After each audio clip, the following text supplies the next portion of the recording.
So for those who are new, and I know that we have some guests here, so the first thing that happened is we decided to reintroduce a class 13, and I know some of you have heard this before, but I'm going to say it again. We decided to reintroduce class 13 into the school, and we put out surveys, and we went into quite an intensive working with a group of teachers in the school, our college, and specifically high school teachers, and we realized quite quickly that class 13 was not going to fly in the traditional sense. And so we started, the thought then changed into let's start a post-matric year. And the initial idea was that once we had a post-matric year going with all the elements of a play and a project and all the things that Waldorf schools do very well, we just flip it around when people were used to it, and then we would have a class 13 in the traditional sense. We started working and very soon discovered that that was not the need that we needed to fulfill in this community. We realized through research and working with Dani specifically that 70% of students graduating never ever work in their field of study. So that was the first wake-up call for us. We realized that the whole trend in education is moving far more into innovation and into entrepreneurship. We realized that in the Waldorf movement and through having gone through the Waldorf process, that many of these skills are already quite entrenched in our students. Our students in the Waldorf system can think, they're creative, they're independent, and they work with their imaginations. And so that's what we decided to build on. Many organizations are running post-matric years in this country. St. John's, St. Stithians, many of these schools. But the fundamental difference is that these schools are targeting entrepreneurship purely from a business point of view. So how are we going to make money? And chasing the money and the setup of business becomes the key goal in the venture. And we decided that what we want to do is we want to create a life design program where students could find their path in life. Hopefully one day they'll make money as well. That's also clear. But we wanted the students to find out who they are, what their passion is, and how they can turn that into something that contributes to their future.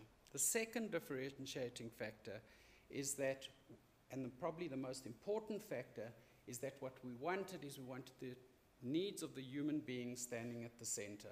We wanted it to be true to Waldorf and to the Waldorf ethos and to the anthroposophical philosophy. We wanted people to be able to see that it is possible to build ventures, to be innovative, to work in the future thinking space with the needs and the picture of the human being very much at the core of what we are working on. And you will see that through the presentations today, that has remained a very strong theme with all our students, is that it has been their own journey. Right at the beginning, we said to them, you need to choose 3 life ideas, and that's what we're going to work on, not just one. And one of the students said yesterday, gee, that was tough. We didn't even have one idea, and you expected us to work on 3. I think it was Halen who said it yesterday. But they did. Every student found their 3 life ideas, and out of that, found their passion, chased their passion, and it is about passion. I think we've all learned in this year, if you're passionate, if you're inspired, if you work hard, it will work. And your process will work. I don't want to say too much because you want to hear from the students what their journey was, and they're going to say more. And Dani will speak at the end to tie everything together. But I do want to say that this process would not have been possible, first of all, without the help and guidance of our college and of our high school faculty that worked on this. There was a big group of teachers, and that set the core and the base and the frame for what we did. So thank you to them, and thank you to them and to the college then. And I started the year with this. You might remember, I started the year with thanking the college for trusting us.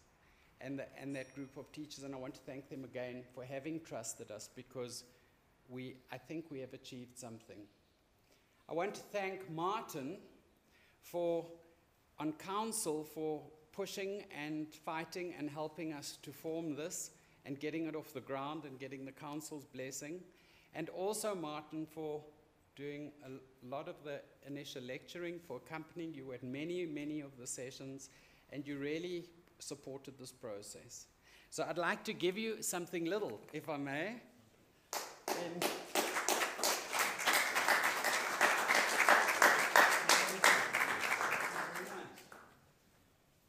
And then I would like to thank Clara. Clara is from Cape Town. She's from the Stellenbosch Waldorf School.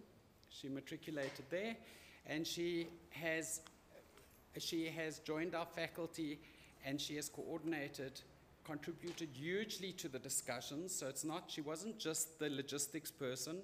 She really comes with huge knowledge and insights, and I think has added huge value to the process.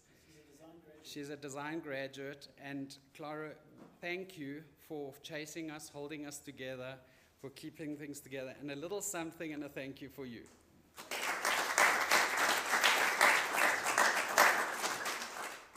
I'm doing the thank yous at the beginning that you can listen to the students. Then, in this lady's absence, Margaret Loubser, who is in Stellenbosch, and I think she's streamed in and listening to us. We want to thank her for holding this process in Stellenbosch and in the Cape, and organizing, looking at the branding, rewriting all our material into a form that's really artistic and beautiful. And so I'm going to ask Helen to take this on her behalf. A little gift. Thank you, Margaret.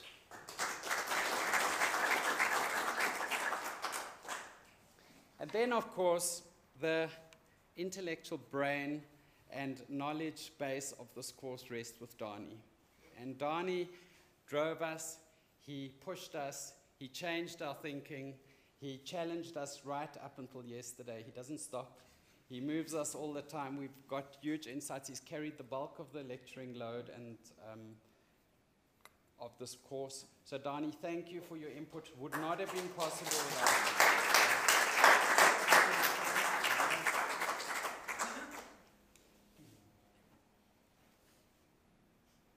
At the beginning of the year, I told a story, and in the opening, and I spoke about what could be possible. You might remember it was a story about going into an orchard and picking fruit off a tree, and some people couldn't see that there were other trees on their side of the orchard. And that's where we started. You couldn't find your one life idea, and then through the process we went into, you discovered that there were other trees and other possibilities in life. Some of you changed your view completely. If I think of Marcus, who started very focused on basketball, his horizons grew far more into adventure tourism and adrenaline junkie tourism. If I think of Marlon, who started off doing a cinematography course, he's used that into filming.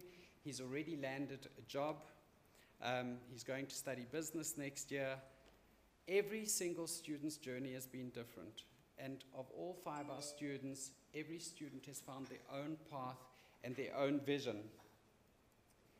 And I started the year with this quote, and I challenged you to be standing on the top of that cliff and taking the plunge into the abyss and finding your wings on the way down. I'm sure you all remember that. And every student has done that. Every single student in this room has done that. And I want to thank you for the journey that we've shared.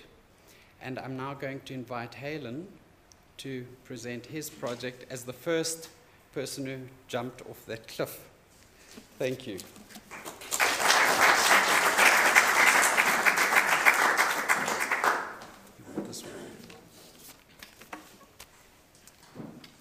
We live in the technical age, folks. Bear with me quickly.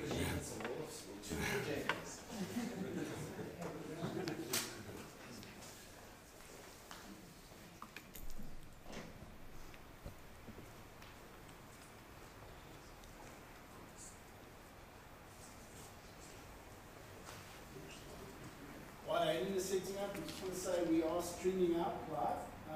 We've just had to log into different sites. We're just sending the new link. There was just an issue around the software in the background. So that link will be spreading on WhatsApps and all of that. Yeah, but we're on social now. Yeah, so just to make sure everybody's present. If we've got grandparents and parents and students also feeding in. Great. How's it, everyone? Good morning. Well, it's nice to be here, and it's been one hell of a year, and yeah, enjoy the process today. So, I'm going to start off with my thank yous, a little trick I learned in my Class 12 project. So, I'm firstly going to thank music for existing. To anyone sitting in the audience who had any part to play in the development of this course and making it a force in the world, thank you very much. To Donnie, William, and Clara, thank you so much. To the fellow adventurers, thanks for sticking with me and enjoying the process with me. To my mom and dad, wherever they are in the technological world, thank you very much. And I want to thank myself, life, and then once more music. My name is Halen, and I absolutely love music.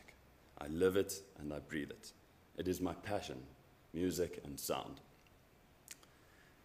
And it's like my oxygen. I need it to survive, to remain sane, and deal with certain situations. And it's safe to say that I'm addicted to my passion. And that's not a bad thing, right?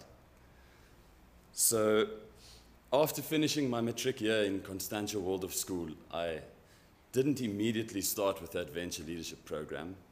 I had the privilege of 2 years of life experience to work and travel after school. And during this time, I got to ask myself a few questions.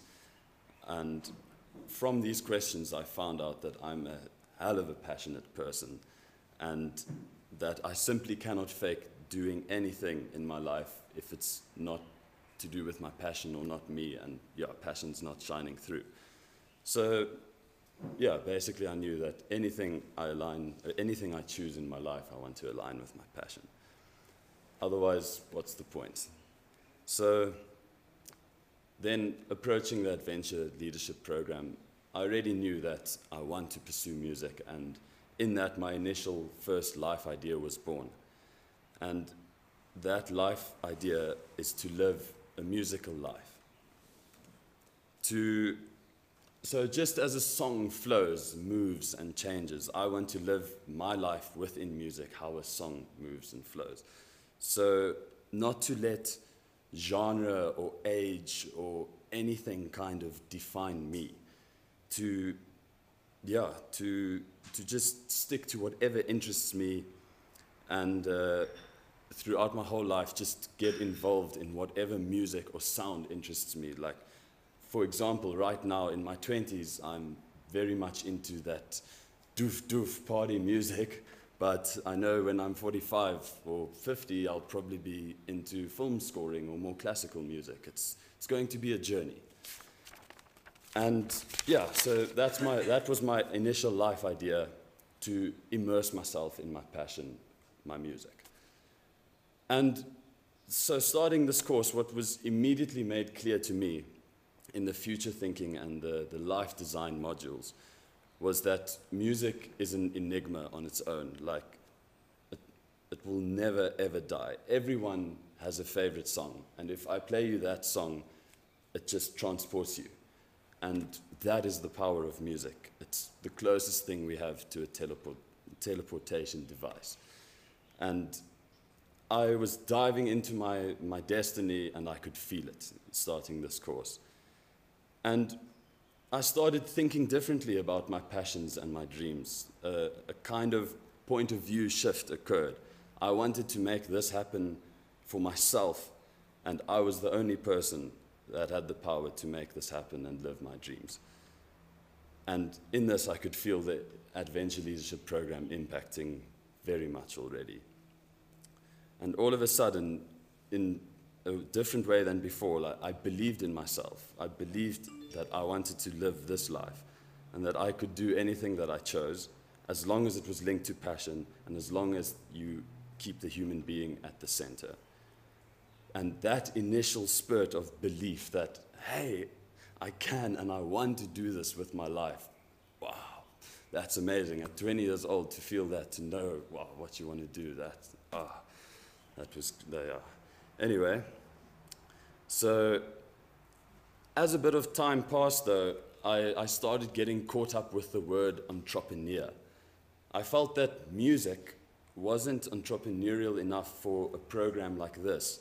I felt like in this program, you needed something physical to take to market, or for a future investor to maybe see something like in the flesh, a product. Like that's what entrepreneurship like said to me.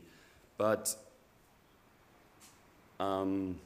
so I decided to shift my venture to more recreational musical events and start brainstorming that, hoping it was more entrepreneurial and more something like in the flesh that people could see, feel, and experience.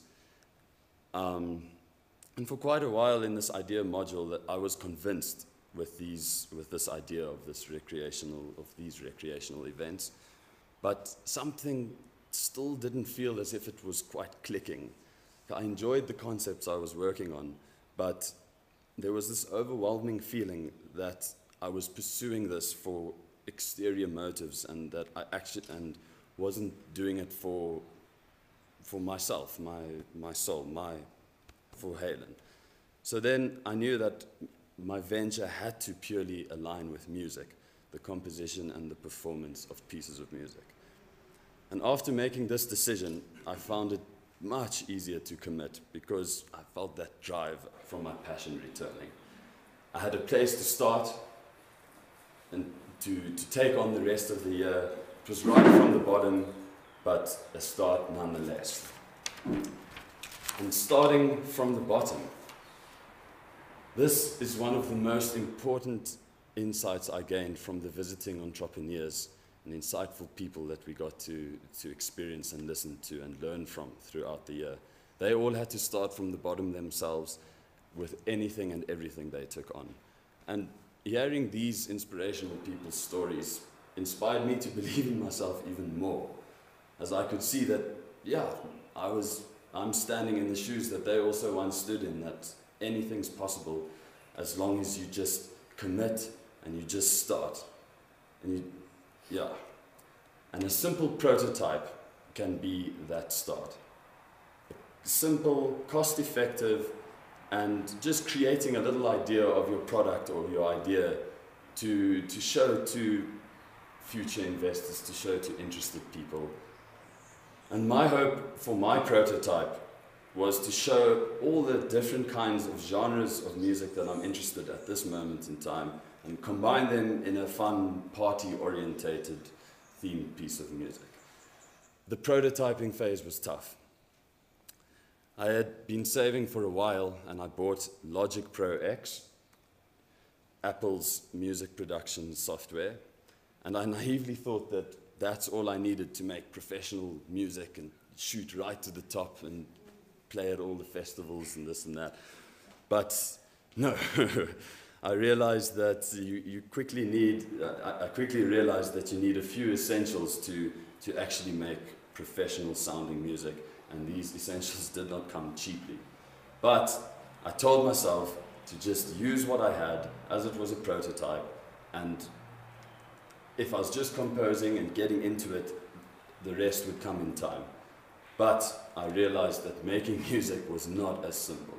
So now I'm going to quickly play you a prototype. There we go. I just want to see if the Bluetooth it's connected. Yeah, you're on. You're good to go. It's Yeah. on. Let's get some boomer. Yeah, got you.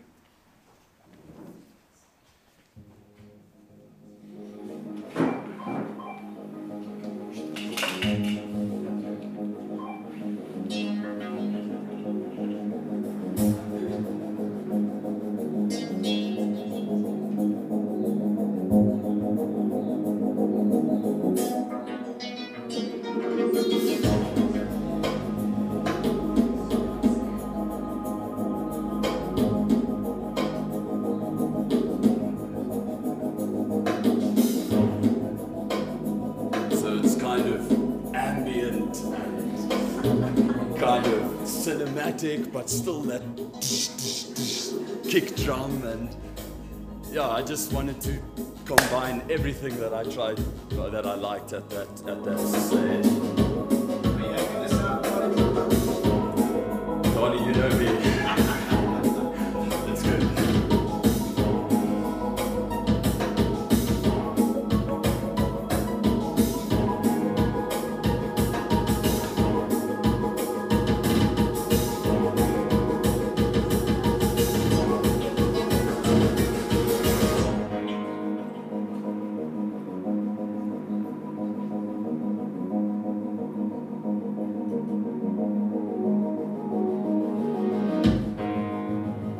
For the people who don't know, it's mainly orientated around psytrance. That's the genre that I'm very much into.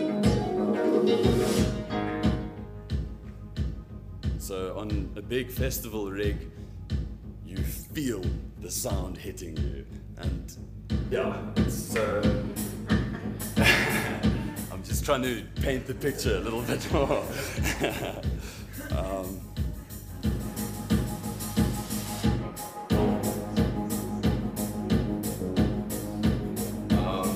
And it's progressive music, so it journeys, it tells a story. I hate doing this, but for time-wise, I'm gonna just get to one part.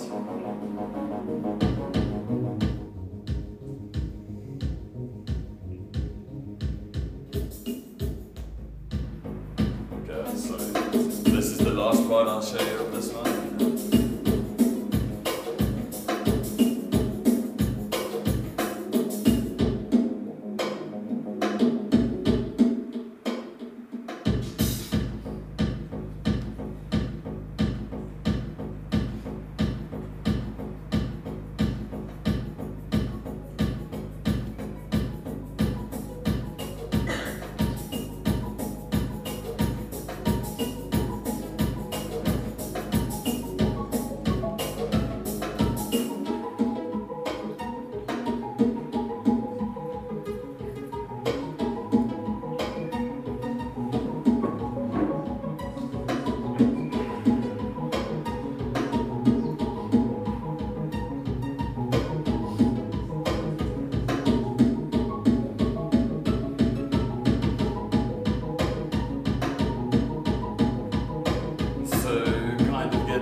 So yeah, I was happy with what I achieved from the prototypes, with my various songs that I worked on. And I tested these sounds with a few of my friends who are very much into the rave scene at the moment, and the people who listen to that kind of music. I tested it with my brother, who's been a DJ for over 20 years now. And I tested it on a few people who don't know anything about this kind of music. And I was very, very surprised with the positive responses I got. However, we could all agree, myself the first, that I needed practice, time, experience, and a little bit more theoretical training and some basic gear to just get that quality professional sound. And I realized that music production is a labor of love that will take a good few years of solid commitment and continuous practice and researching just to better my skills that little bit more. But it's that venture that I want to immerse myself in. But I had to ask myself, how was I going to make this work in this year that required a product being taken to market? And I needed to have something legitimate to put on the table as an option moving forward. And thinking realistically, I understood that the composition and production of music wouldn't actually give me like a platform to finish this course this year. So I had to ask myself again, how could I continue this musical journey and actually put a product onto the table that is possible to take to market by the end of the year, that still is aligned with my passion. And upon an amazing chat with Donnie, we both realized that the main revenue option for for me and my venture would be performance. And would you look at that? All of a sudden, I had an idea, an extremely relevant product to me to take to market. Halen the DJ. And yes, so that's a hectic inspiration for me. Next task now, make this all happen, tie it all together. And so I approached my brother, just talking to him about his musical endeavors in his life over his 20-year career. And I heard that he was having a 6-year anniversary of his one electronic music event called Pulse, held at the Nameless Pub in Somerset West. And in this conversation, I picked up that he needed an entertainment option for the inside stage. There's a big outside stage and a smaller inside stage.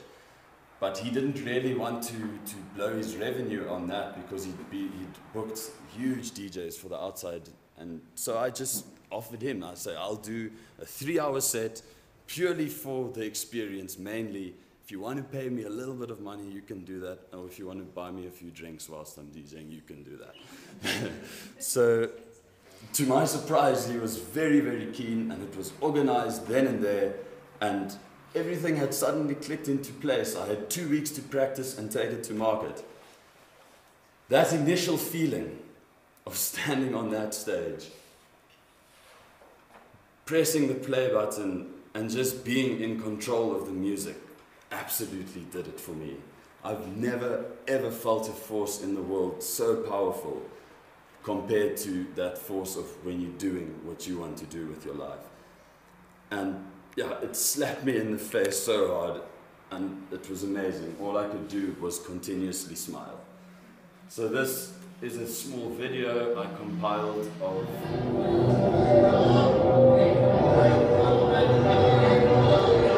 just to prove that I took my idea to market.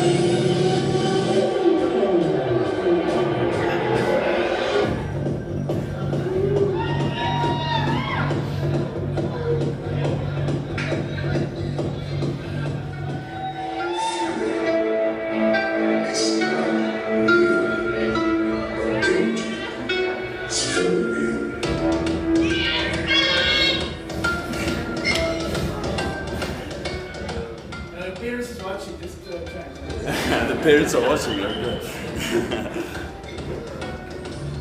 And this was the last song I was playing, just depicting the kind of vibe that there was.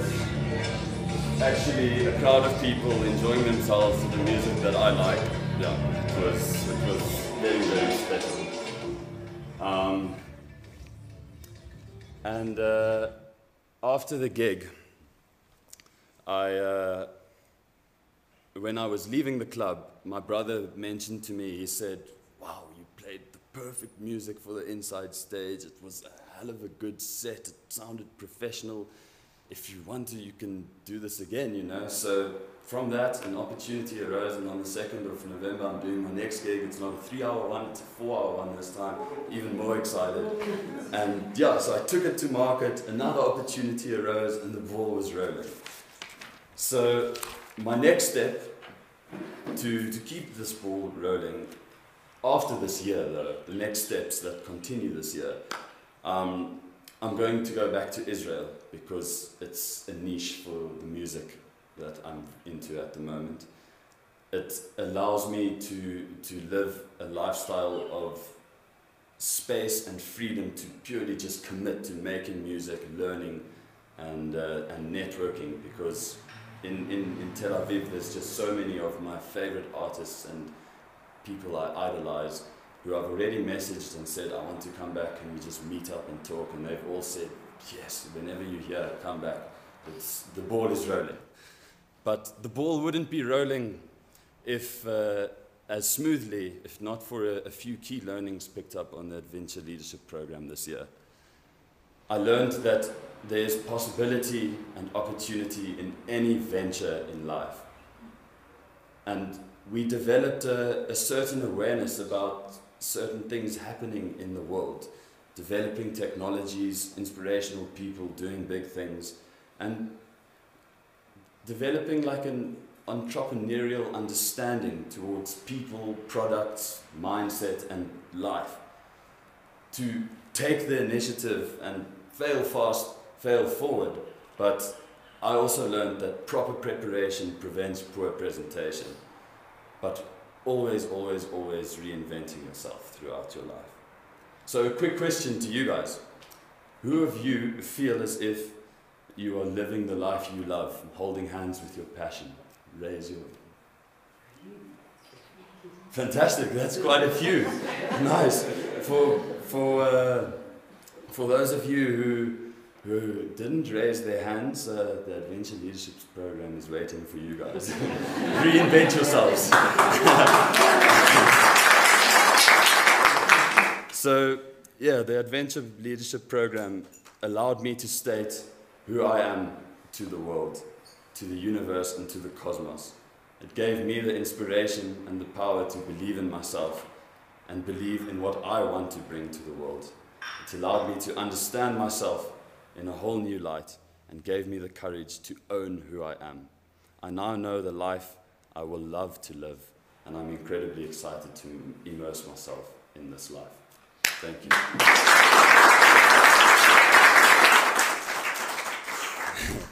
Thank you, Halen. Cheers. So our next speaker, I hope he's there. Marcus, can you hear us? Marcus is sitting in America. We can't, he's in bed. It's the middle of the night. I think he's 8 hours behind us, so it's really late. So Marcus is going to share he did his presentation actually for us before he left. So Marcus is going to just give a few of his insights and share with us a little bit about his journey and where he is now. Great, over to you, Marcus. Can't hear you. Can you put your mic on?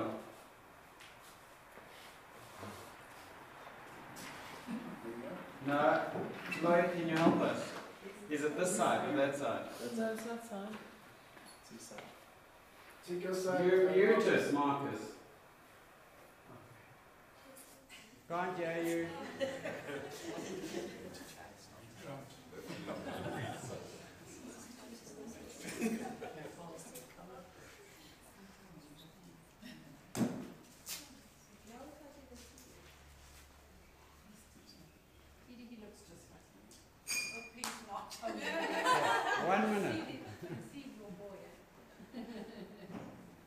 The joys of technology. Yeah, that's the only reason I think why I didn't get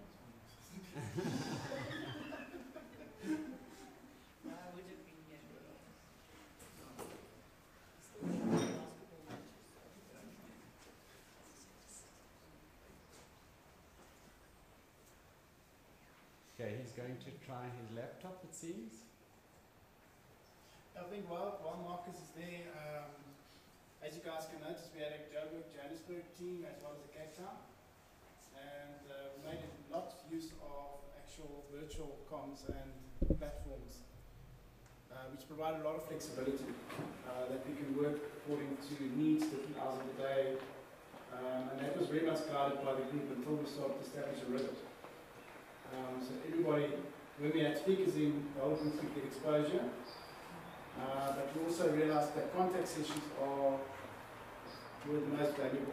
We actually had sprint sets, and then in the sprint sets we will bring other young successful entrepreneurs in, especially in the creative field, because you can see we've got a lot of creative young people here, and then they can meet other creative performing artists, film directors, in the line of the different interest that was there, and I think that was probably, as you can see from Hayden, it's one of the more inspirational was that you could relate to someone else that had the same challenges and the same thought process and how they had to work through that process to get themselves to a business which is now providing a service and which is quite successful. So that just shows that thought process of what's going on there. Okay, so Marcus, you there? think he's on. His phone is coming. No, It's just struggling to get it's the audio. yeah. So maybe what we should do is take our next speaker Yeah, and do the next see if we speaker can and- resolve Marcus and then come back to him afterwards. Okay, so Marlon.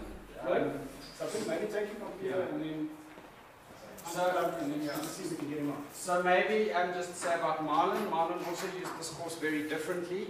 He registered for a full-time course in Cape Town, and he joined the adVenture Leadership Program as a secondary process for himself. But I think you will see how that added value for his life. So Marlon, thank you very much.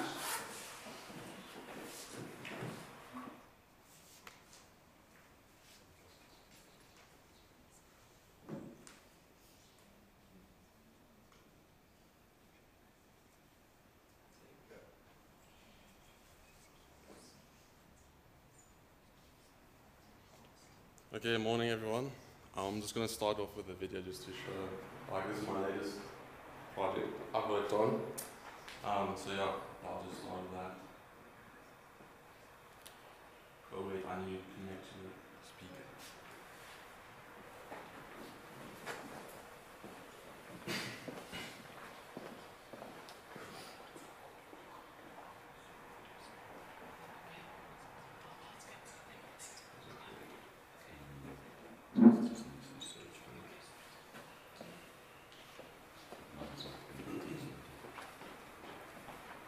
Yep, yes, by the way.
So that's a video that I did for my company that I'm working at the moment.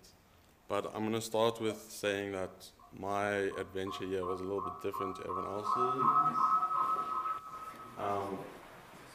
I decided to study at ORMS, it's Cape Town School of Photography, which is, they started a video course, I can say, where it's geared towards online video, online content creation. I chose to do that because I was already going that direction when I decided to do, I was going to do the adventure year anyway, but then I saw this course and decided to do the course because it gave me a little bit of a head start, I think, because it was already a vision I had to go do that video online creation. And that's sort of a passion of mine. I think I can express myself through video a lot. It's my creative outlet, I think. So I started the original pitch that I gave to the adventure program was that I was going to become a YouTuber / social media influencer. I had the idea of sharing. I always wanted to share people's stories. I think there's so many people in this world that have a story to tell, and I wanted to share those stories, but at the same time bring myself into it and share my experience, how I experienced their stories. That was my original pitch. I still want to do that, definitely. But so what I did at ORMS was we had class from 9 to 5 every day, and then we had to do weekly videos uploaded to YouTube, and they gave us projects to do. So that's what I was mainly doing, and then I was doing adventure on the side. So yeah, I enjoyed that, it was going well, and then I think towards the middle of the year, I can't really say what changed, but something like I came to that point again, like in the beginning of the year, where I was like, what do I want to do? Am I doing the right thing? Is this my passion? And I came to that point again at the middle of the year, and I was like, I need to rethink everything. So yeah, like the whole YouTube, like social media influencer, that wasn't me, it wasn't who I was. So I think I needed to change. So it also wasn't viable, I think, at the moment, like at the time, it wasn't viable. Like, at least in the short term, maybe in a few years' time, it will be something that is viable. But yeah, so I had to rethink my life idea, and then with the help of William, I thought of 3 life ideas. That's what we call them. And I focused, like, I did find through those 6 months, I think I found that sport is definitely a passion of mine. I love sport, and I always want to do something with sport, also adventure and traveling and just seeing the beauty in the world. And then the film, obviously, those passions, we worked 3 life ideas around those passions. And then we chose one idea out of those 3, and we developed that further. I'll just give you so the idea is that through the ORMS course, what I did this year, what I learned there with a video, I'm next year going to go study business, and then through studying business, I want to then start a media company. Yeah, just that's what I want to do, and starting the media company, building it up, and sharing stories, and then obviously adding the sport. And the idea is to have this one-stop shop where everyone, where a client comes and then all the needs are covered. Any social media need, from having the models to having the designers to having the people who take the photos, videos. Everything's in one place, and then whatever you need, we'll do it. Then going back a little bit, so at the middle of the year we had to do a show reel, and that's sort of my prototype for this course as well. I'm going to have a second version of that prototype at the end of the year, so I'll have a show reel for the whole, what I've done the whole year, and the show reel that I'll show you now is for the mid-year. And it was successful because it landed me a job at a company. So yeah, I'm going to show that to you now. Guys rock.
We'll see that just now.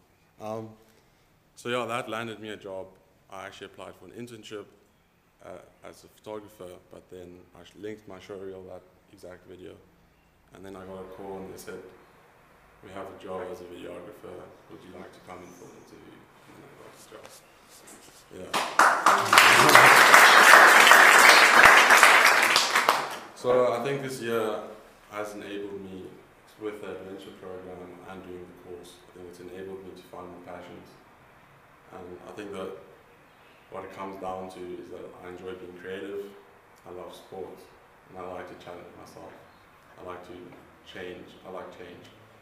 So whatever I do, as long as I'm doing a combination of those two things, it doesn't matter.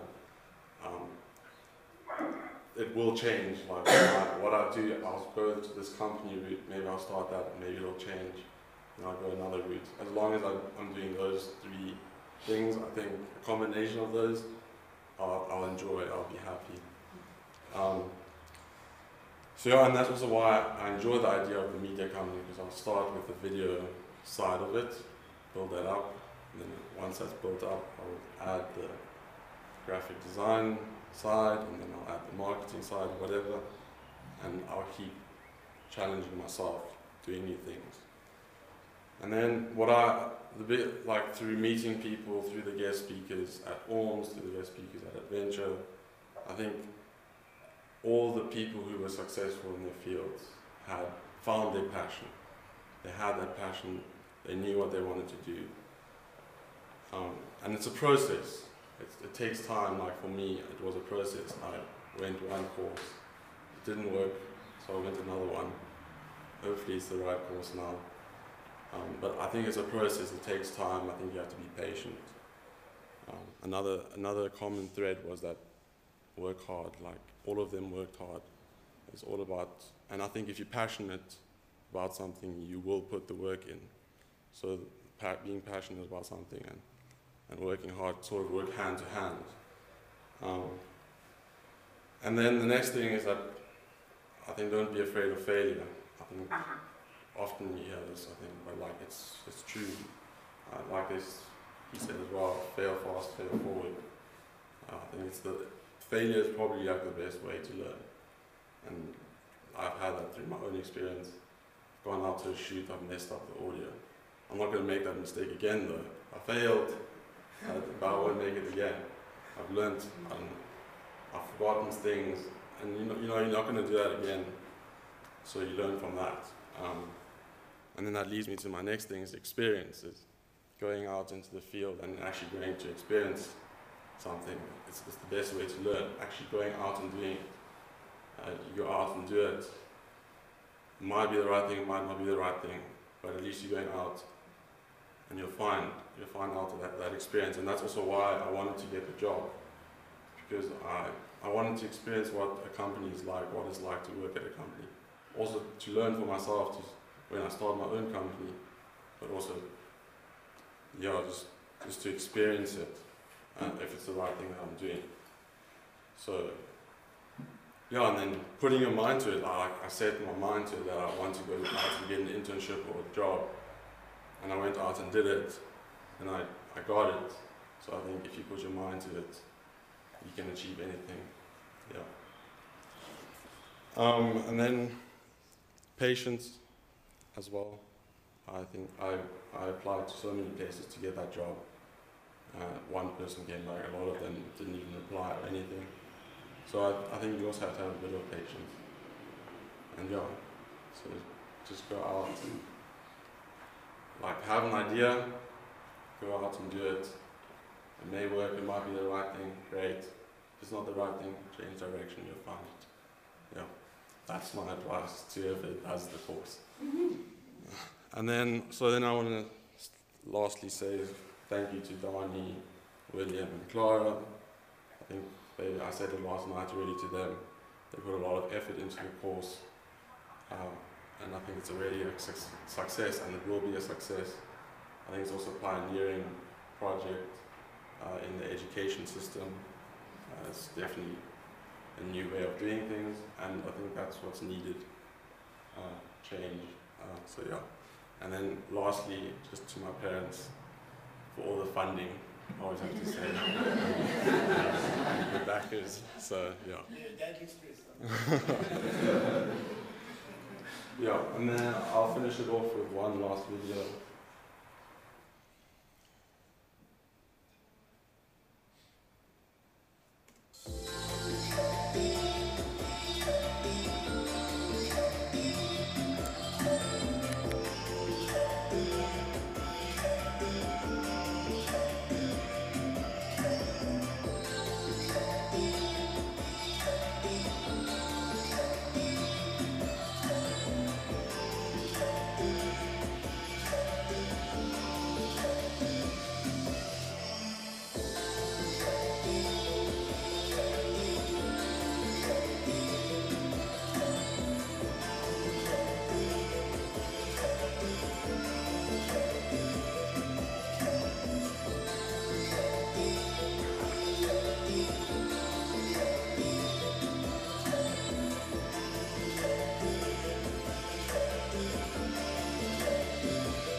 Are you there, Marcus? Are we just Marcus?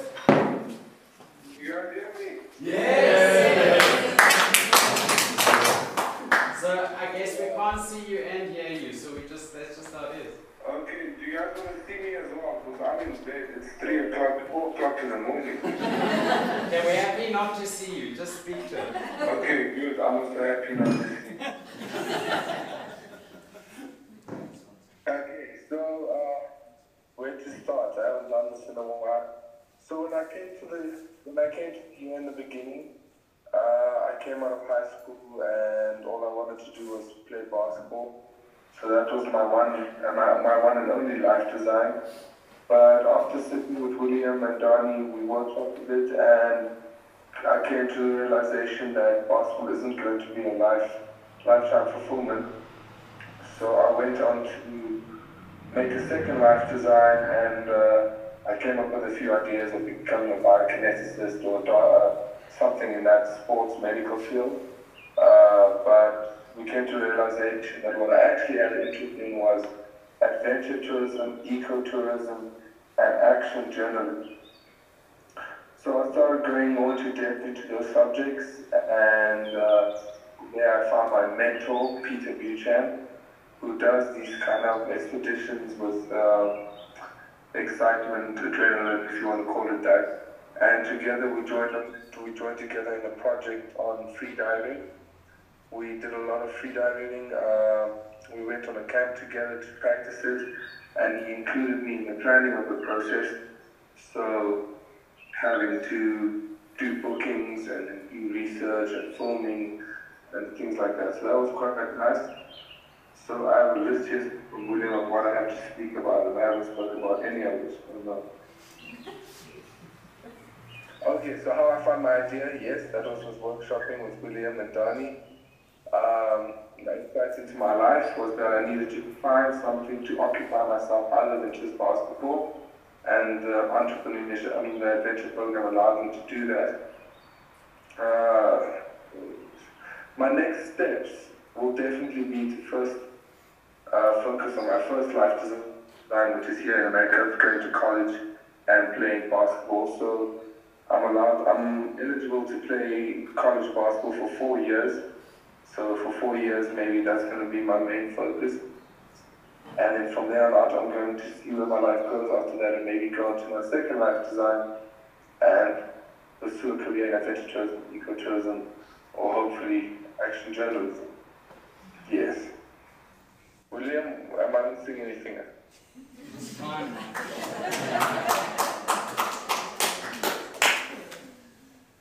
Are you done? So I'm very happy when that I took on the process of doing this, because I would have gone to I was planning on going to university in Pretoria and studying humanities. I don't even know what humanities is. I thought I had it easy for my kids. I was going to do that. But I'm very glad I didn't do it, because by doing this process, I've discovered something which is potentially going to be my career one day, and another passion. So I'm very happy with it. Okay, William, I'm Good, thank you, Marcus. So, I think one of the things that we promised in the course was that we would have flexibility, that if students want to go and travel, if they want to explore the world and explore other ventures, we would make that possible. And so in the course, there are 3 points that everybody has to be in attendance, and that's in the sprint in the beginning of the year when we find our life idea, in the middle where we do have a lot of speakers around young entrepreneurs showing their passion. We visit maker stations, we do a lot of coming together and beginning with the prototyping, the thoughts around prototyping, and then hopefully at the end of the process where we can end off together like today.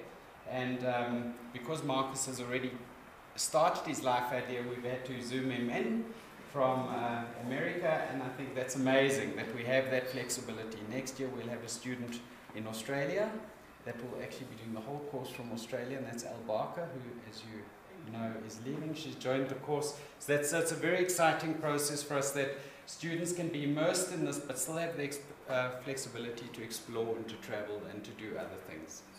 So thank you, Marcus, and I guess you're going to bed now. So let's go back to sleep at least. So ladies and gentlemen, we're going to have a short break. There's tea and coffee and some wonderful eats, and then we're going to come back and listen to our last two presentations. So thank you very much.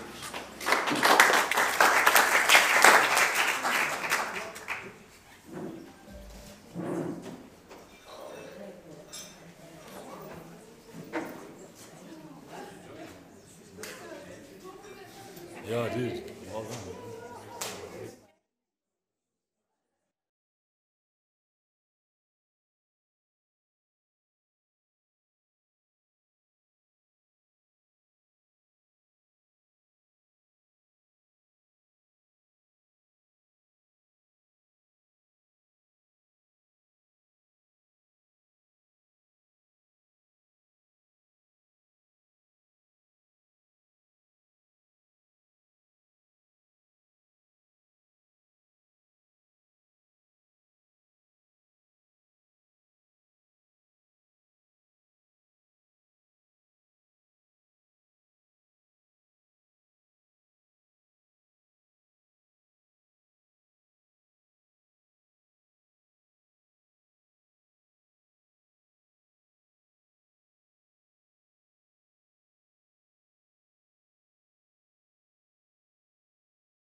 Marcus is left, so we can actually put that off, Lloyd, please, and we won't have that distraction.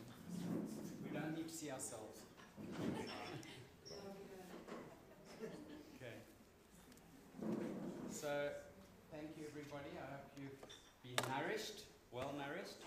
And Lester is, I think you were the Stellenbosch, and has also had a little bit of a gap time between school and joining the course.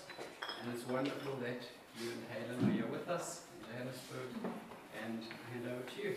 Thank you. Thank you. It's good to be here. Still morning? Yes. Good morning, everyone. My name is Stad Steen from my class. My name is Stad Steen, and I'm a post ex-Stellenbosch Waldorf student from the Western Cape. I would like to start just to tell you guys a little bit about my 2 years after school. So basically, I went through a personal process, which I'll get into later in my speech, and I also went traveling to Europe, so it was great. Yeah. So for me, this has been a roller coaster of a year in regards to the adventure program. There's been many ups and many frustrating moments alike. Ups being definitely the talkers that came to speak to us, just the content itself. It's really rich, and there's a lot of self-development and processing that happens through this course. You see, I'm one of those people that has a lot of ideas. I'm kind of scatterbrained, actually. Though I do have a general interest, and that's in movement, not exercise, movement, health and nutrition. I really like pizza. So, really badly. Hence, I traveled to Europe. See, I feel that the adventure program has challenged me on my opinions and more so my perspectives in life. I did this constantly. You see, there's a module that we did in the beginning of the year, well, roughly in the beginning of the year, that basically takes a fixed mindset compared to a growth mindset. And for me, when I did this, I kind of just was like, wow, what is this, you know? There's a different way of looking at the world, you know? So for me, there's been a lot of quiet time processing that has happened throughout this whole course that I'm very thankful for. But then again, with my scatterbrain and all my ideas, it kind of made me a bit wonky on my decisions that I want to do and go into for the rest of my life. For example, I mean, I changed my field of profession, I think like 5 times this year. Like first I wanted to be a life coach in Cape Town. I was like, this is what I need to do. Then I was like, no, I'm going overseas, I'm going to become a nutritionist, it's obvious. And then I was like, you know what? I'm a Waldorf teacher. That's what I'm doing. And none of these are wrong. None of these are wrong. They all really do align with my interests at heart. It's just, I think it was a process of pinpointing exactly what I want and need to do with my life. Yeah. So this leads me to my first venture that I took this year. I call it the online health portal. You see, I really enjoy games, so I enjoy being in front of the computer quite a lot. So I thought, hey, this is more time I can spend in front of the computer. I also like fitness and health and nutrition, so this way I can incorporate all those things in one big thing. So my intent for this was, well, my focus for this was to create a web page that serves as an all-in-one stop for people looking for various local holistic move practices and health advisors, with the intent to connect and support local holistic and nutritional practitioners. In short, it's kind of like a glorified holistic yellow pages on the internet. But like the motto of this year, fail fast, fail forward, this was a little bit of a fail, which made me upset. And the reason for it was I quickly realized that experience is quite important, and people didn't really want to put their businesses in the hands of someone that had never even created a Wix website. So this was a bit frustrating to me, though they really seemed interested in the idea. They were very keen. They just said that get some experience first, come back, I'll keep your contacts, and maybe we can work with this at a later stage. This really had me bummed out, because I was very excited to actually do this process, which left me at a stage where I had to do one of two things. Either take a step back and completely start something completely new, or pivot. I chose the latter. And I thought to myself, what can I do that I have a lot of experience in? And then it actually dawned upon me. And about For 3 years, I went through a mental disorder called derealization, depersonalization. It's a detachment disorder, and it's something I have a lot of experience in. And I have completely recovered from it through the means of affirmations, different mindsets, and holistic practices. And obviously the help of professionals, but it's all alternative. Never mind. So I shifted my health portal to a DPDR recovery page. I was quite chuffed about this, and it seemed a lot more in line with passion because I have immense amount of energy behind this, seeing that it was such an intense experience for me. It's at this stage that I started teaching myself HTML coding, CSS, and a little bit of JavaScript. I found that pretty hard, but I'm still teaching myself. I contacted many big YouTubers that are in the field, such as Big Nono.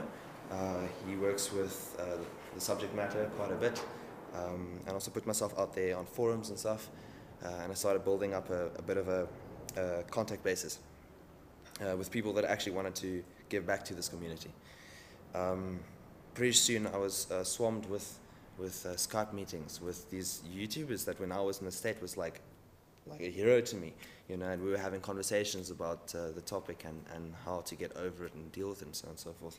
And I actually got to do a couple of Skype calls with people that are actually dealing with it right now. And all I did was I said my story, I said what worked for me, and they actually started to feel better, and they said, I actually get what you're saying. And this was very powerful because it's something that I wish I had when I went through it, that connection and understanding. So that's what I've been doing now for the past couple of months. And I'll show you my site now, but I'd first like to maybe explain to you guys what the actual disorder is, because you're probably wondering what is it exactly. I'm going to do that through one of two things, a quick little sketch, and obviously in good old fashion, a poem. So yeah, let me start with the sketch. So this is the person. As you can see, I went to war. This person is grounded, right? So they are normal, you live your life, you're happy, so on and so forth. When you have anxiety, you have a little depression, you're a normal person. So a person that's going through derealization and depersonalization, they live their life over here. So have you ever heard of a thing where before some people say they die, they see themselves, they're looking at themselves in a sense, right? So that's basically where people that have derealization and depersonalization function. It's kind of like they're locked within their own minds and you're living your whole life within your head. Everything seems like a dream and nothing seems real. This obviously leads to panic, anxiety, you're constantly in a state of flight or fight. It's an extremely horrible experience. And it's really hard to be in because you don't know what to do. The issue is a lot of, there's no cure, there's no pull, like you can't take Xanax, but it doesn't do anything. The only way to really get through it is through mindset shifts and doing alternative activities, which I'll get into on my website. Which is pretty hard. It's not like something you want to hear when you're in a state where you're feeling so bad. You don't really want to hear like, oh, there's not a cure. The cure is that I actually have to take charge and do things. You know, it's kind of horrible. So yeah, derealization is the detachment from the outside world, so the rest of the world doesn't feel real, and depersonalization is a detachment from yourself. So for example, I would go up to my family and I would not know who they are. I would know who they are, but I would not have any connection towards them. And then also, it's kind of like a pane of glass between you and everything else. So you're here, and then everything else is there, and things seem unfamiliar. You're always disoriented. It really is a horrible experience, and it's really hard to explain to people that haven't gone through it.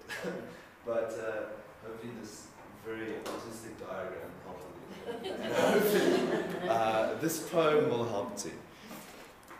Okay, so it's called Let Me Depersonalize. Let me depersonalize some personal lies.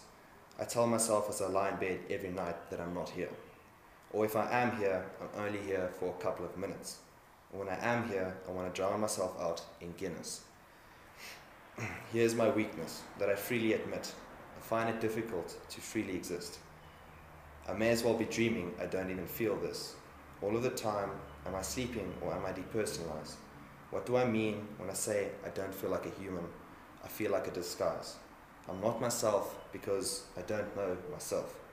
All I know is myself is not a wealth of mental health.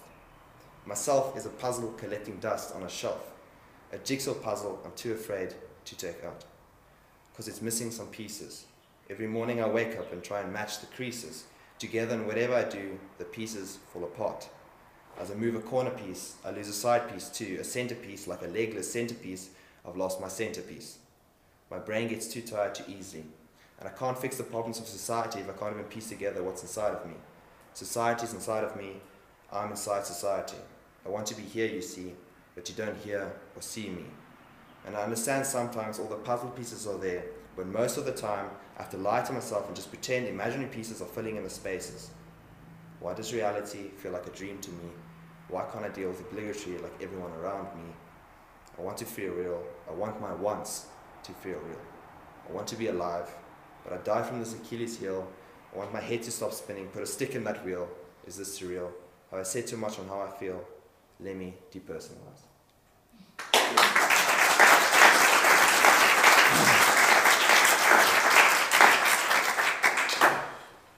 Yeah. So hopefully that gives you a better description of it. Yeah, sorry, it's a bit raw for me. Yeah. So my intention with this website was to provide something that provides honest, experienced methods that actually work, but more so that's relatable content. You know, that's not this drowned in anxiety-based Reddit posts that's all based in fear that you see on the internet, but rather provide comfort and connection, because that's what it's all about. So now I'm going to show you a little bit of the website and take you through some of the content. Oh, okay. Yeah. Cool. Okay. So depersonalization, derealization, recovery. The icon, obviously, because it's connection. The colors, because it's subtle. It's not a very cluttered website because it has to be simple, it has to be easy, it has to be comforting. You'll see at the front page there's some of my symptoms. This is because people that are generally in this state, they... let me explain this. When I went on and looking for cures and stuff, because that's what everyone does that has this disorder, you always need to see if they have the exact same symptoms as you, otherwise it's not relatable, it's not real, like this person can't help me. So the first thing that I chose to put on the front of thing is all the symptoms that I experienced, which are the symptoms of the disorder. And then also just a disclaimer that I'm not a doctor, I'm just someone that went through it and got through on the other side, and I'm okay, I'm still alive and everything. Then my story, just a brief story of how it all started, and just it's very summarized. It's just also then to create that whole connection aspect again. I feel that it's important. It's always nice to read someone else's experiences, and then I get straight into the actual plan mindset. So there's many things that I incorporate into this, such as unlearning the OCD loop. Okay, wow. Unlearning the OCD loop, affirmations, and different perspective, which is why this adventure program was so great for me, because it brought even more different perspectives. Like, it's something that I worked with in the past. I was just like so hungry for this information. And then stepping out of the comfort zone, obviously, you need to do things that are uncomfortable to grow, specifically in this situation. Rediscovering yourself, accepting the truth, a big part of it is acceptance, and then distraction. I played so much games when I was because I couldn't be asked to actually just experience life because it was too hard. And then external practices. And then there's another segment which goes more in depth, deeper dive. Things that help cure. This is where I go into supplementation, no pills or anything. Seeing as I believe in an all-natural holistic approach, I did try normal medication, but it actually just made it worse. I was like, nah, I'm going to stick to what I know. And then an explanation of all those things, important of diet and exercise. I think I just added that in because, I'm a little bit obsessed with diet and exercise and pizza, they even say they're like, it's okay to have some good food, you can have sugar and you can, And then EFT tapping basically works with pressure points. TRE, I don't know if you know what TRE is. Trauma release exercises. Think of an animal that goes into shock, they immediately start tremoring. They're basically releasing the trauma through their body right there and then. We as humans are idiots and we're like, oh no, I'm not bottle this. So this basically says like, okay, no, you can shake it out. It sounds weird, but it really does work. It really had a profound effect on me. Those are the main points. And then products. So this is part of my, because it has to be a business. I decided to go through an affiliation program, so I affiliated myself with Amazon of all people. And I basically get a markup on products that get sold on the website. That's the website. That's one of the ventures I do, and hopefully in the future I can also do talks and stuff. I'm very interested in doing that. I mean, as it stands, I'm doing the Skype meetings and stuff, which is enough for me.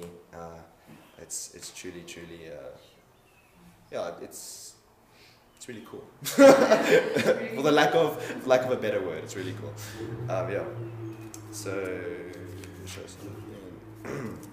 So then coming back to the adventure program itself, the adventure program really helped me pinpoint my interests, and to be honest, it helped me gain closure to something that was really hectic in my life.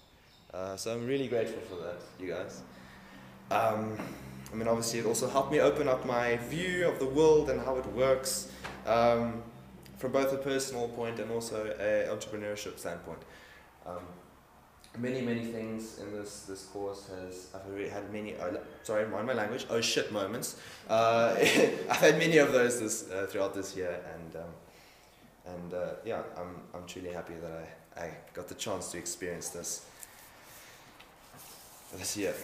So I would like to end with saying what I'm going to end up doing, and I would hopefully end up doing more of this, continuing with this work. Like I said, hopefully going and doing talks, that would be fantastic. So I'm going to start pursuing that. Also, I'm going to go study, because I would like to get a degree to give me more tools to be able to better help, develop all of this, and then also whatever other venture I choose to take part in my life, reinvent yourself and then reinvent yourself. It's a motto that we've had for this course, so yeah. I would also like to end on a quote from the legendary man himself, Jim Carrey, and it goes like this. All there will ever be is what's happening right here. Decisions we make in this moment is based in either love or fear. So I'd like to say thank you to Donnie, William, Clara, everyone behind the scenes. I know there was a lot happening.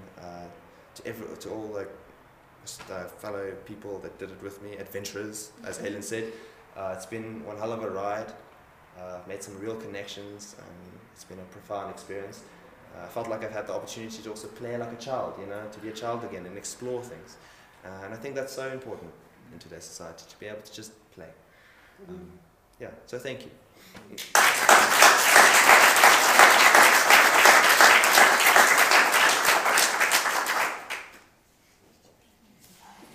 Thank you, Lester. So our last speaker, and then we're going to have a little graduation ceremony afterwards, so please don't leave after the last speaker. Samira, you were the first person to sign up, the first person who trusted us in this venture, so you get the final word from the students because of that. So, well done. You don't need this. No, I need my computer. Sorry, you need your computer, so a minute just to reset up. The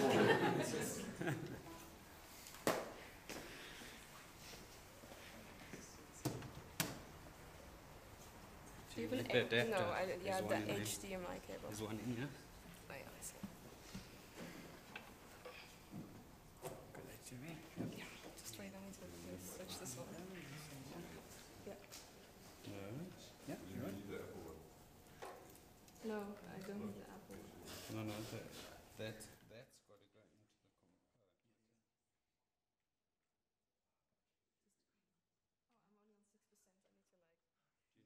I'm only on 6%. I need to like. Do you have a power cable? No, I'll do it.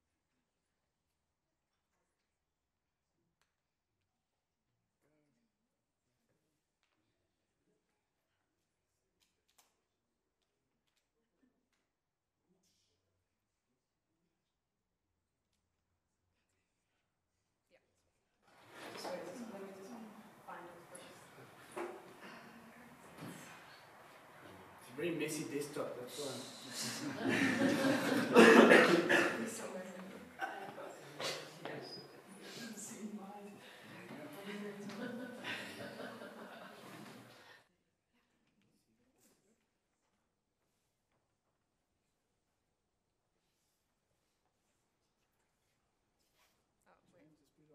Just put it on presentation mode. Oh, this is, wait, hold on. Sorry. Now, yes. Yeah, I think it's.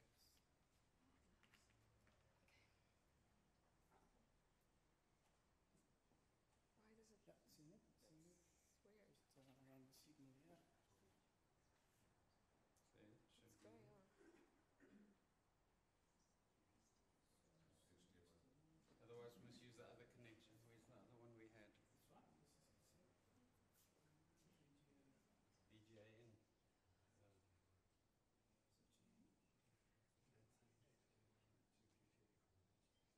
No signal.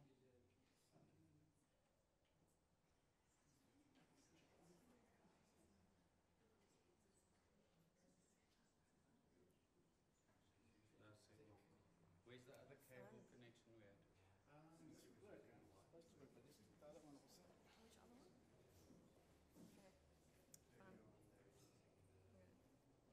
other one? Okay. I'm just gonna take it out. Got this, you got that. No, Only do HDMI. I? No, wait, I think I do on this side. Where's the one Yeah, Halen here. had? Yeah. What you doing with that now?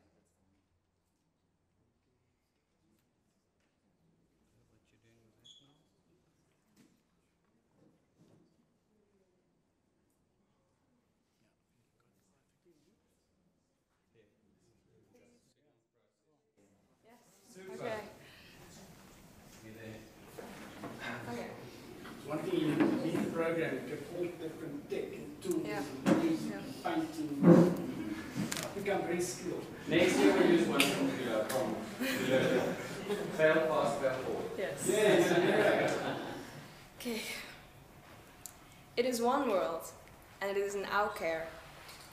For the first time in the history of humanity, for the first time in 500 million years, one species has the future in the palm of its hands.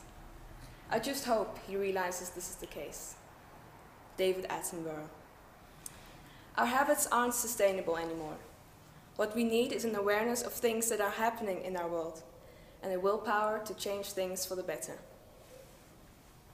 I am Samira Reinen, and my adventure leadership program was the least to say, a journey I'll never forget.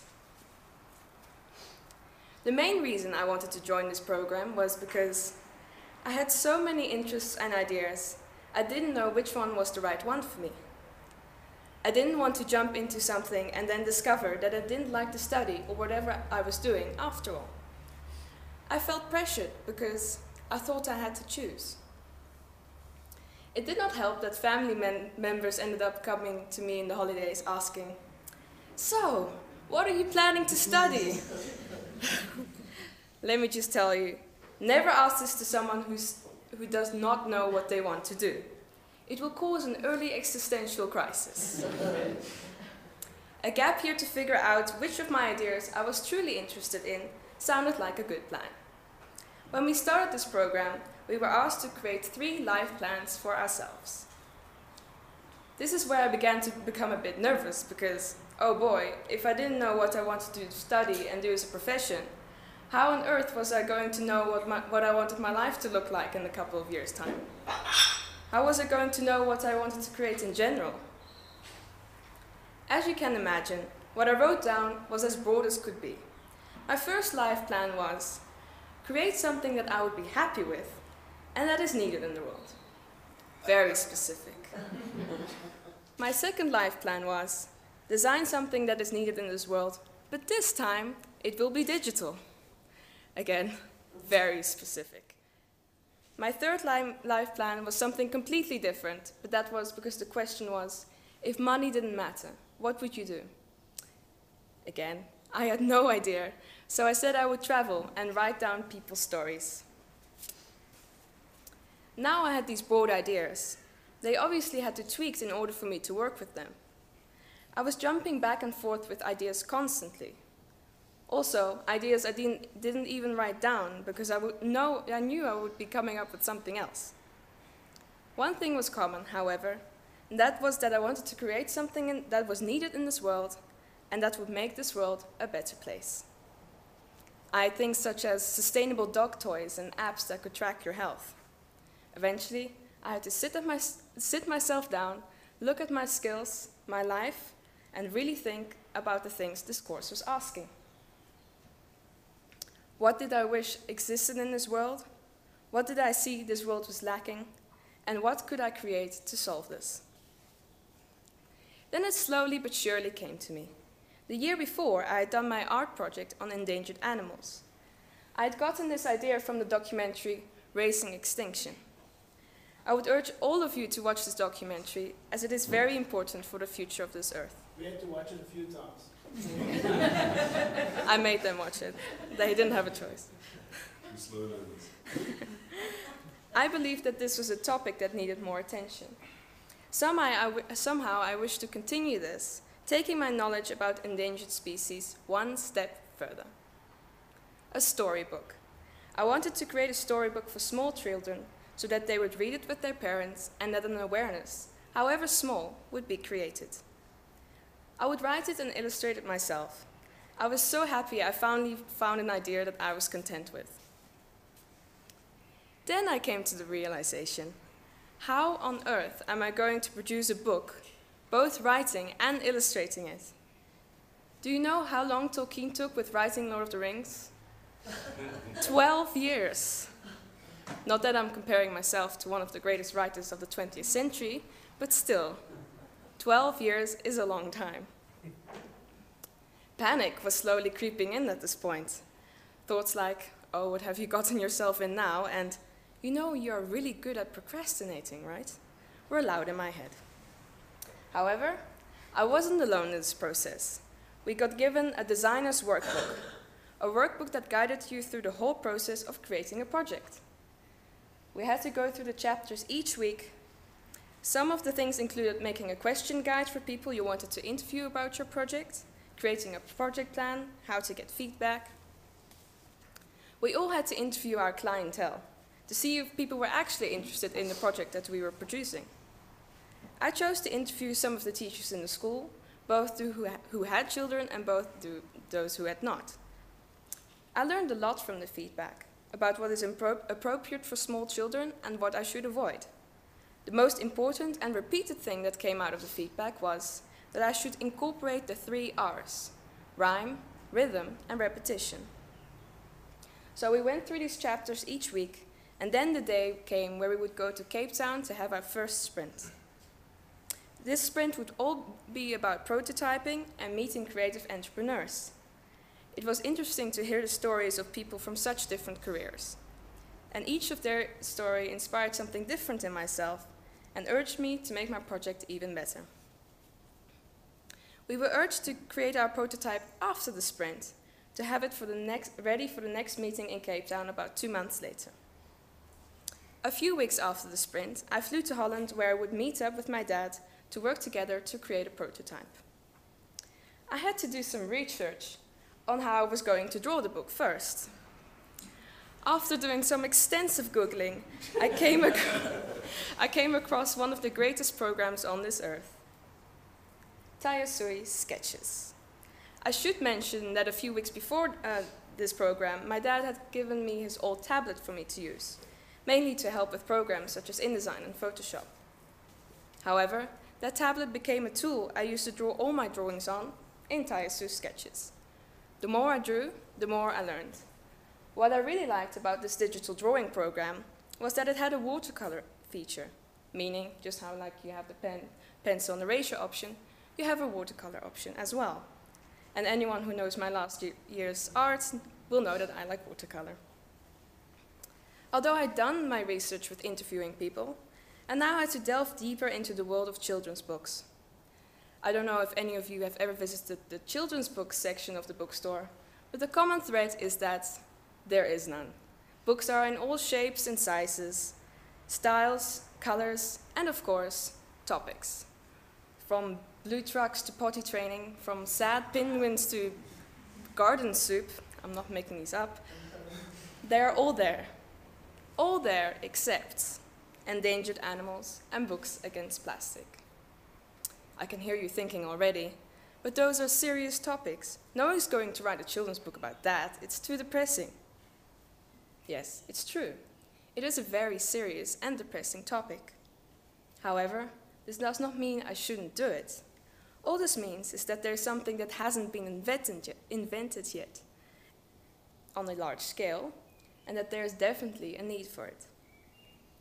It meant that it was my job to figure out how to give this to the public in a gentle, kind, and yet fun way. Fun enough so it would keep the kids from crying, but interesting enough so that a seed would be planted, a thought that would grow into a conscience that would know that the use of single-use plastics are bad for the environment. So now I had to start drawing. You know, it really sounds easier than it actually is. First I, of course, had to figure out what I wanted my story to be about in order for me to draw it. I decided to make my main character of the story a manta ray. Manta ray are the biggest of their species and sadly also the most endangered. The reason they are endangered is because people hunt and kill them and use their gills for Chinese medicine.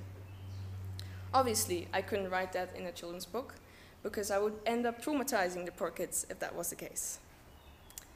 So I took the second worst thing that could happen to any living marine animal: plastic. Did you know that at least 18 billion pounds of plastic enter the oceans each year? I mean, look around you. All around us are things made of plastic. However, the single-use plastics are the ones that are the real killer. Plastic bags, toothbrushes, plastic bottles, straws, packaging. The list goes on. I thought that if my main character had to deal with something like that, it could create an awareness in both the parents and children who read the book, and that it's bad for the environment. Now I had to shape my story. It had to make sense, of course, and it also had to be fun and a bit like an adventure. With that in mind, I started writing and drawing. Easier said than done. With my procrastination kicking in somewhere along this journey, I did not follow my planning and became stressed. The end of my time in Holland was in sight, and I still hadn't completed all of my drawings. On one of my last days, I managed to draw the last drawings at a lightning speed, resulting in them looking, well, kind of awful in my eyes, really. It was a prototype. Yeah, it was a prototype. However, I did manage to finish my prototype with the help of my dad. I flew back to Joburg with 3 prototype books under my arm that I was to present in Cape Town the next morning. Needless to say, I was tired but content. I had written my story, illustrated it, and now it was ready to be shown to the world. So I will now read you my storybook, so just pretend like you are 7 years old and being tucked into bed. Just keep in mind that what you are seeing now are the fixed drawings and not the awful ones I was telling you about earlier. Okay, got my book here. Nanny and the Mysterious Guest. Okay, you're gonna have to give me some time. Okay.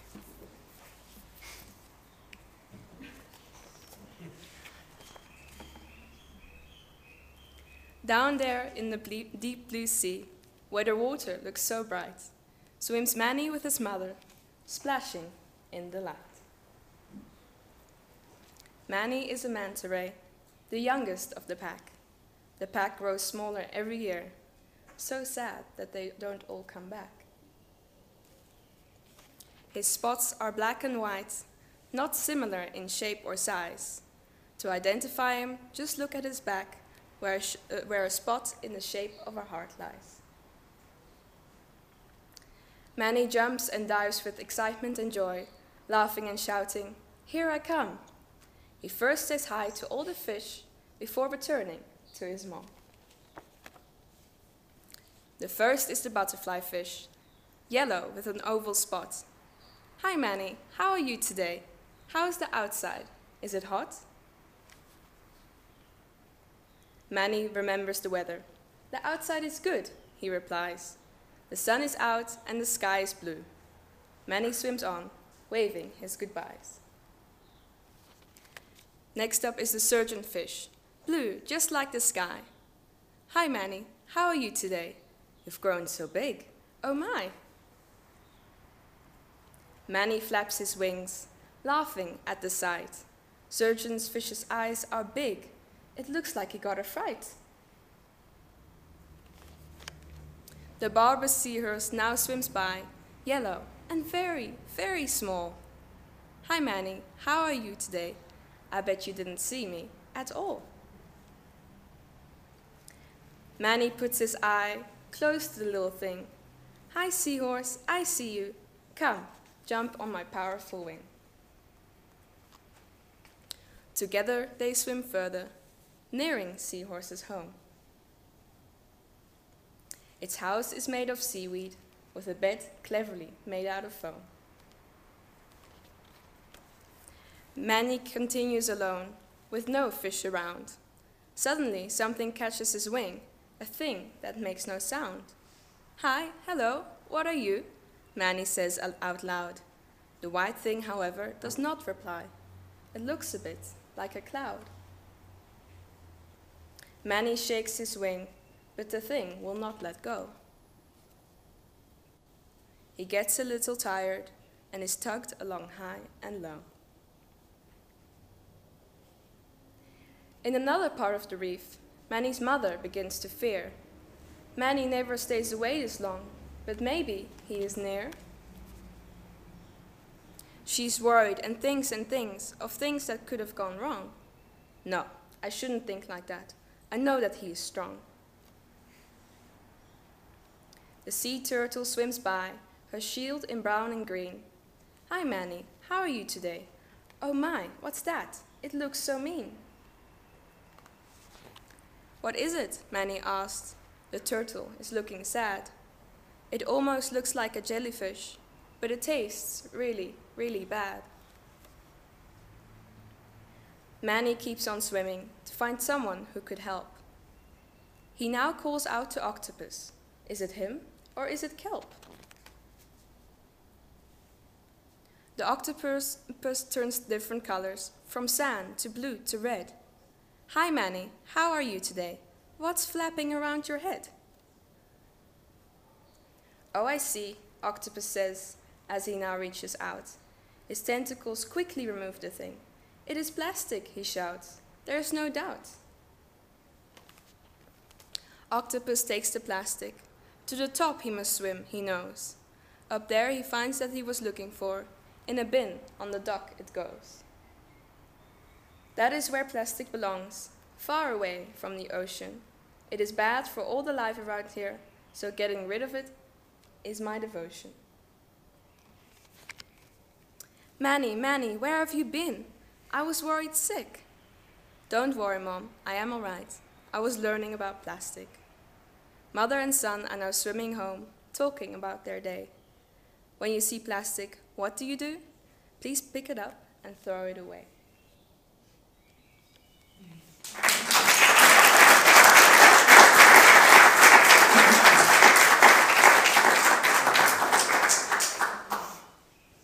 Thank you. I gave my book to 3 teachers in the school who had children, with the instructions to read it to their kids and observe the way they reacted to the book. I also made a date with the nursery school class, a class of 18 5 to 7-year-old bright kids. I had the privilege to sit on one of the tiny chairs in the circle and listen to the teacher read my story. It was amazing to see their faces. When the question came, when you see plastic, what do? They all said, almost like it was rehearsed, put it in the bin. At that point, I knew I was doing the right thing. We shouldn't underestimate young children. They know and care so much about the environment, and with the right tools, they could become the leaders of tomorrow. From the teachers, 2 out of 3 confirmed what I'd seen in the nursery school. One teacher even commented that his child had said, and I quote, "It can make the underwater creatures sick." That for me was definitely a sign that I was on the right track. During this time, I also learned from the program that contacts and connections are key. We learned how to take that big, daunting step to press send on an email to a company, or to dial the number of an entrepreneur you want to work with. Let me rephrase that. We got given the courage to take such big steps. Listening to all the different talks about the other entrepreneurs, one thing remained constant. You just have to push through. Fail fast and fail forward. If you never try, you will never know, and your idea of project will get nowhere.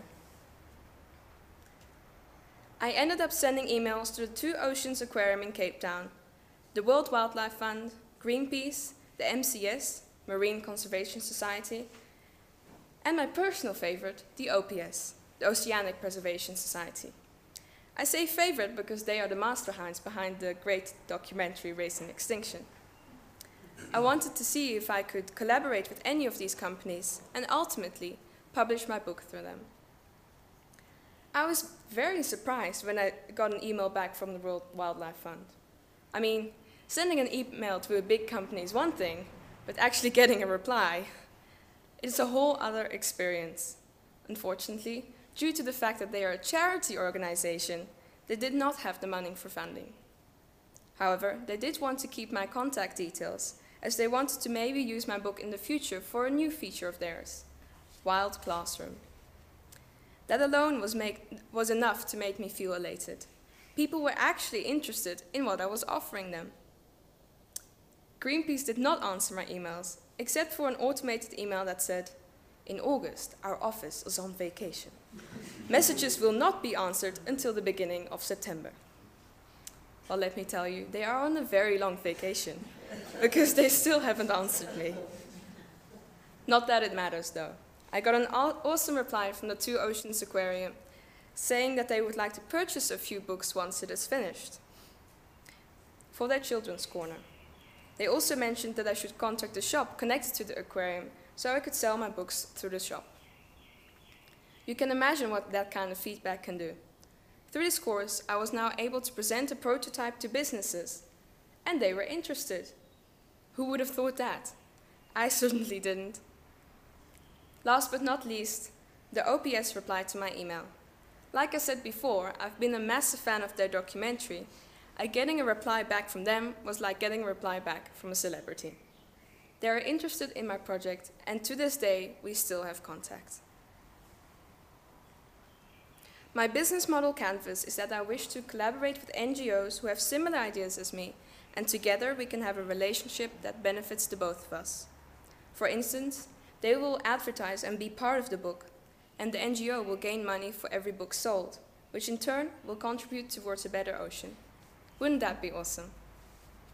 I also want to continue writing, and as we discovered in the last Cape Town sprint, my product is viable. I can create a series of books regarding topics such as endangered animals, plastics, or global warming.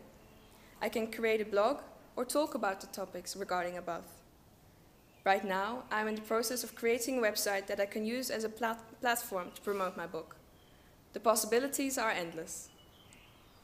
In the beginning of this program, I had way too many ideas, and I thought I wasn't going to achieve any of them. Now, I am standing here in front of all of you, showing you what I've created in these past few months. A children's book complete with business plan and people who are interested. It's been through a rigorous process, from an idea to prototyping, to fixing, testing, and more fixing. Through this program, I learned that it isn't bad to have many ideas. By going through the creating a project from start to finish process, I've learned how to tackle any of my ideas and make them true. Yes, I did create a book, but I also received tools that I will apply for the rest of my life going forward. I don't feel pressure about having to choose one thing, because I don't need to. I've gained design thinking skills and the mindset that I will use to shape the future I want to live in. This program had me realize my potential, things I didn't even know I had in me. I have achieved more already now than I ever thought I would at this point in my life, and I'm very grateful to have been part of this pilot year. I look forward to all the other challenges I can tackle. I want to thank everyone who joined the program for their continuous support and ideas, to William and Dani for creating such an amazing course, and I hope that many more people will have the privilege of joining it. To Clara, for always being there to check up on us, and for shaping our Cape Town sprints. My mom, for being there when I needed help with brainstorming. And in general, thank you for funding this project. My dad, for helping me with all the digital stuff and made sure my book looked very professional. And of course, also funding. My aunt, for putting the dots on the I and made sure that everything was right. For Esteban, for helping me shape my drawings. To Machtel, for all her help regarding the writing side of this book. To Alan, who bought me a new drawing tablet when the old one broke down. Thank you to all the teachers who helped me through this process, for without your honest feedback, this book would not be the quality it is today. And thank you, my wonderful audience, to take the time to listen to your speeches and be part of our journey. Thank you. Thank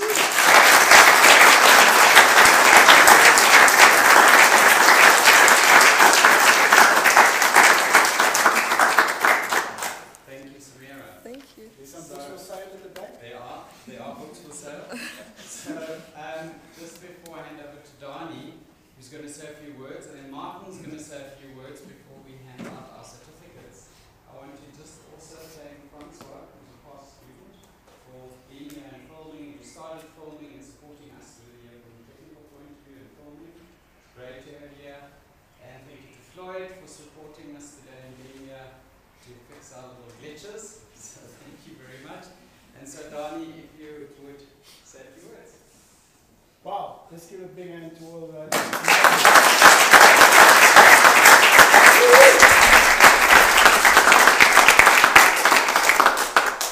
Yeah, I think it's an absolute privilege working with such amazing people.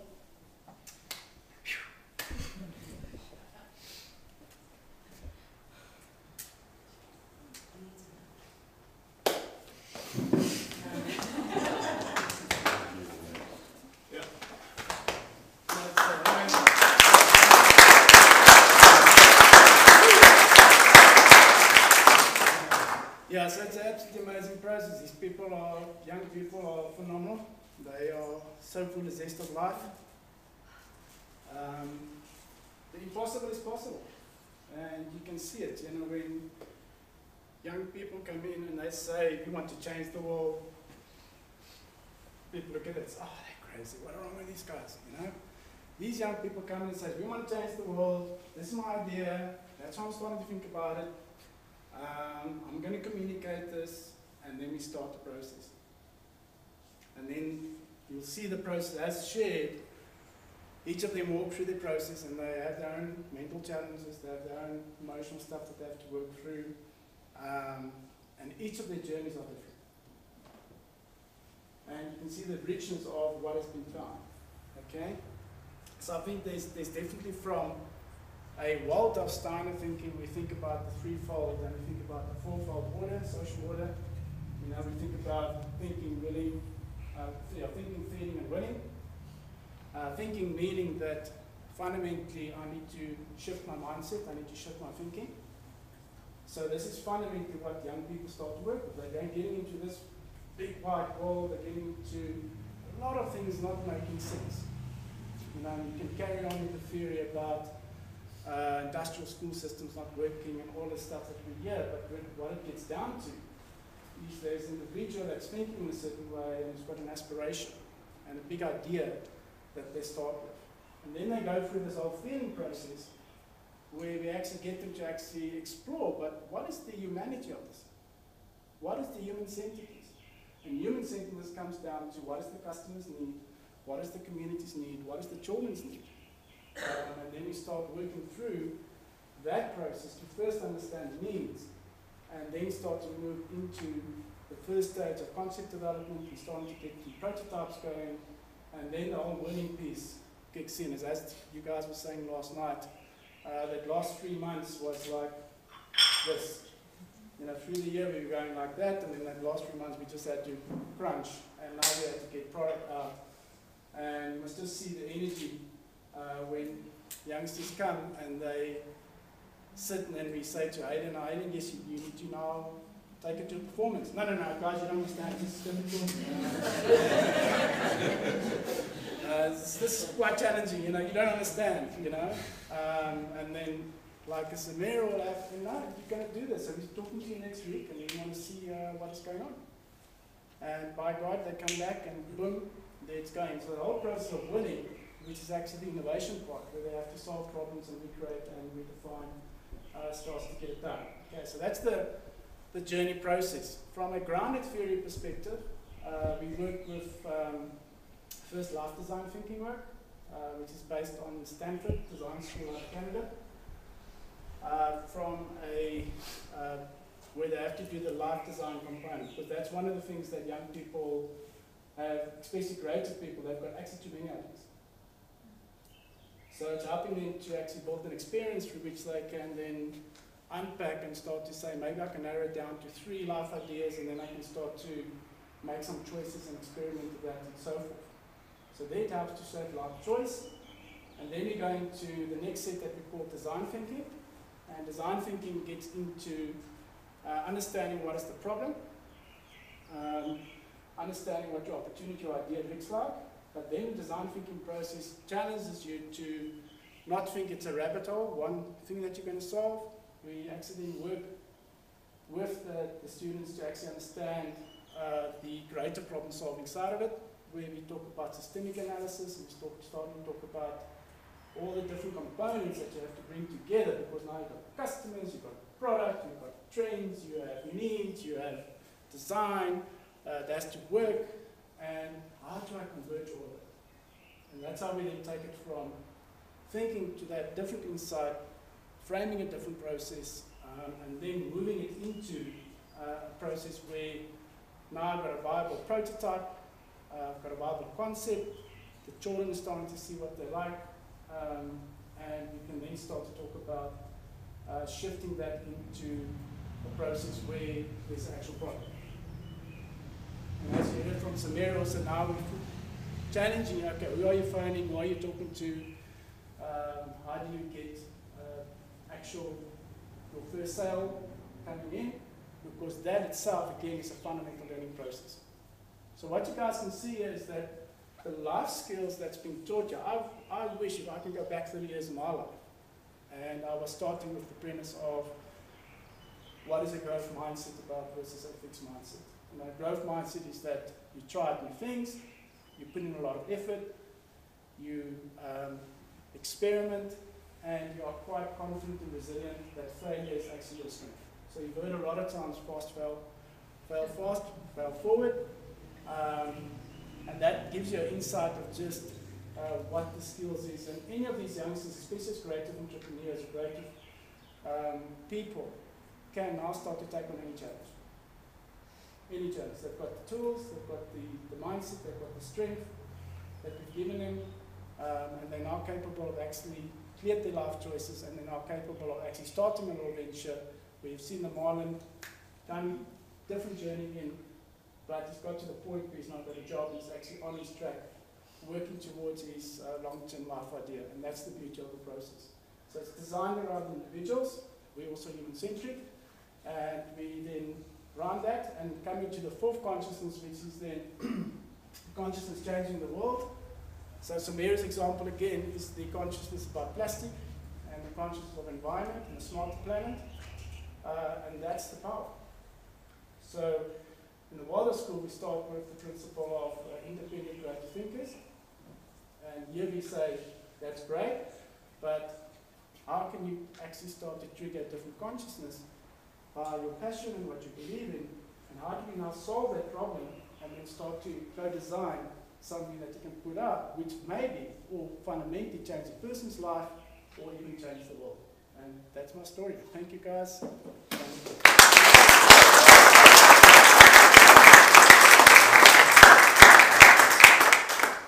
Just a quick comment from my side. And I just want to talk about two things. And the one is learning, the other one is leadership. So I trust that everybody here has learned something today. Who hasn't learned something today? I had the feeling that I was in a mini TED talk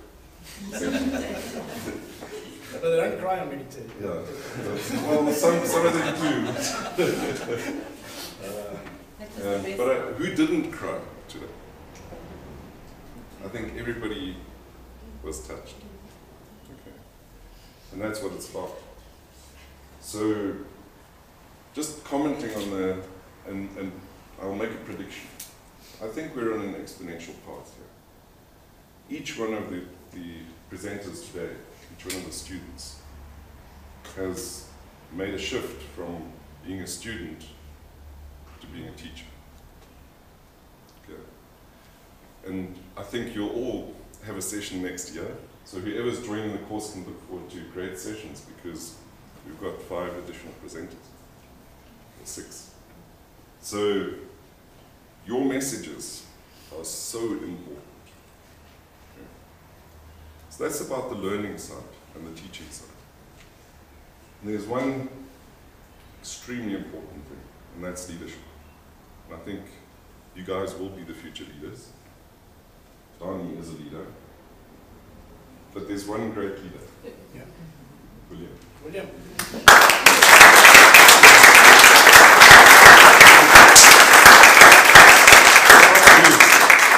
This would not have been possible. Thank you. Couldn't be possible without the students who trusted us, and the parents who put their trust in us to experiment. So thank you guys for doing that. And now the moment is that we want to recognize each student for the year.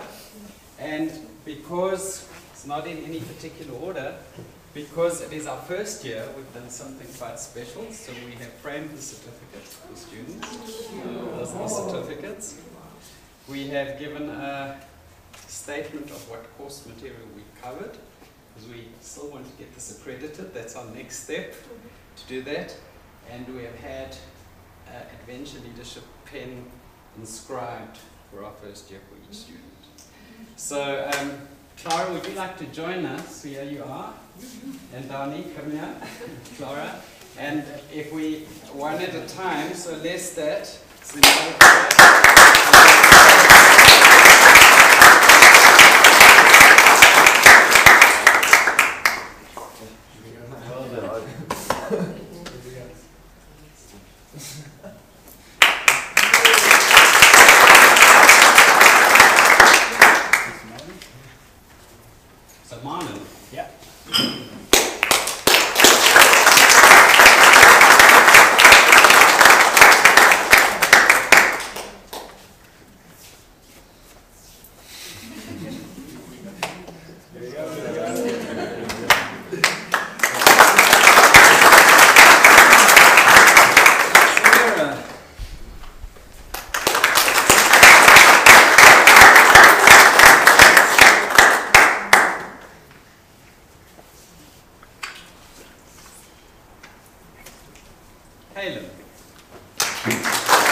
And then, last but not least, is Marcus and Liddy. Would you come up?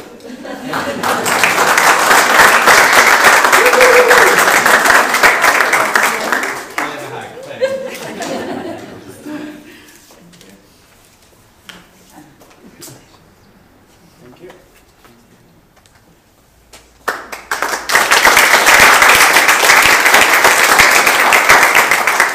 So, everybody, thank you for supporting us. Thank you for carrying the year, and go home safely.